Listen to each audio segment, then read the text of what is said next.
atmosphere, as we expected. The difference in the game was our turnovers. We turned it over 26 times, gave up 37 points off the turnovers, and got beat 10 on the free throw line. So that's not a good recipe. And I think we got it to 1 with about 9 minutes left and turned it over 2 straight times, and we had the game tied and turned it over 3 straight possessions. And so at the end of the day, that ultimately did us in. But give VCU credit; they played extremely well, extremely hard, and we didn't have much of an answer for Santos Silva down low.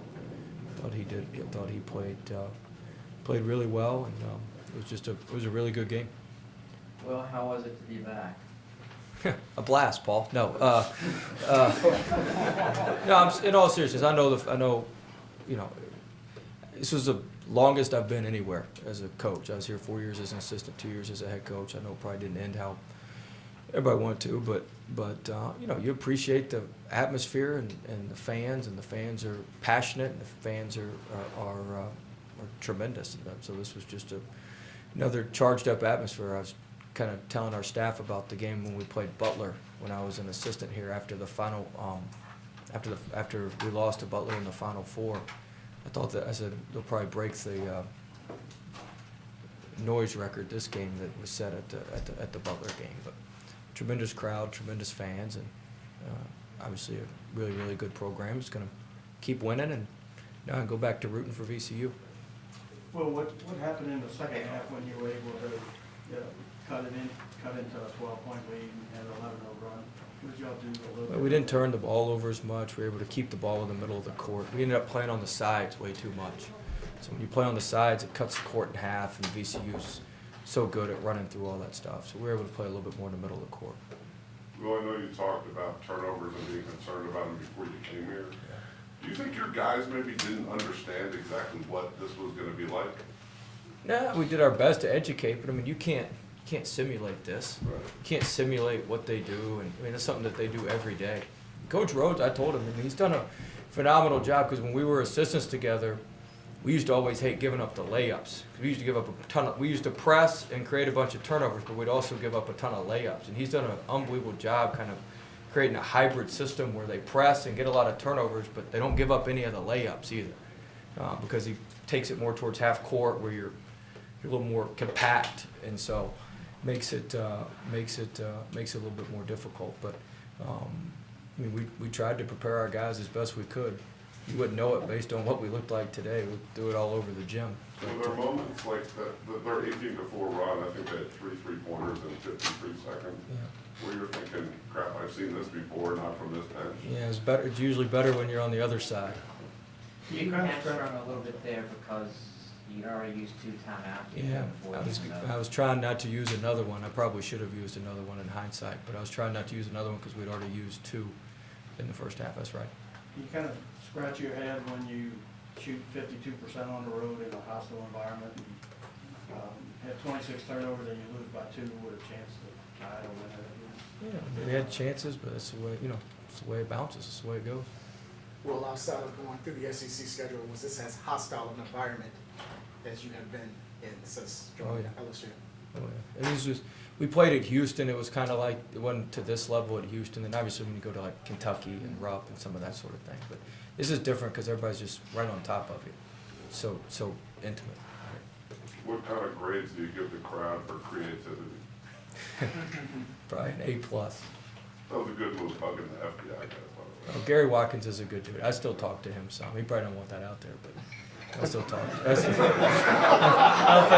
don't think anybody wants to be associated with me here. But he's a good dude. He's a good guy. Coach, you clearly saw something in Marcus Santos Silva early on. Now seeing what he's developed into, what most Now, stands out. I mean, he was the #1 rebounder on the EYBL per minute, and he goes out there and he rebounds. I mean, rebounding translates. I mean, Ray Charles could have seen that. One real difficult to see. I mean, he does the same thing that he did really well in high school and that he did really well in AU. Rasheem Davis, my assistant at the time, who's now at Arizona State, he's the one who was 110% convinced how good Marcus was going to be. Skylar, what was Coach Wade telling you as the game went on? So you got to keep you guys in it? Just stay aggressive. Try not to let them be the aggressor, which is a tough thing to do. And like Coach said, credit to them. And he prepared us very well. We just didn't execute the game plan as far as them causing so many turnovers and scoring off of that. That was definitely the difference in the game. When you had that 11-0 run in the middle of the second half to get back in it, how did you feel with the energy? I mean, did y'all feel like y'all were doing what he wanted y'all to do? Yeah, we felt like we had a chance.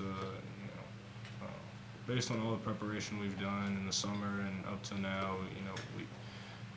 we always believe in ourselves and just never quit. And we were just competing and trying to get back into it, and just came short. Joe, was it more frenetic than you anticipated? Yeah, this is my fourth year of college, and this is number one. It's the toughest environment I've ever played in. Well, Will, you were very cool, calm, and collected throughout. Was that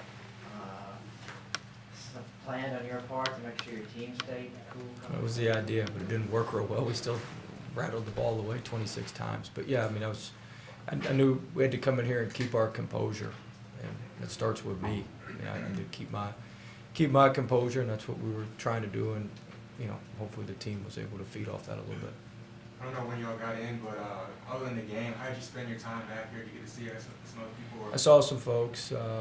Some of the former players we came and shot last night. A couple of those guys came around when we shot last night, and got to spend some time with them. And that was really about it. We were pretty busy today, getting ready for game day, especially with it being an early tip-off.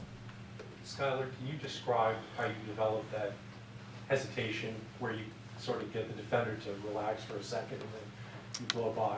Yeah, I mean, as y'all can see, I'm not the fastest guy on the court, so I kind of try to use change of pace to get guys off balance and play off that. I've been one of the slower guys on the court for a long time, so I guess over time I've been able to develop it well enough to get to where I need to be. Anything else, guys? Thanks, guys. Thank you. Thanks, Coach.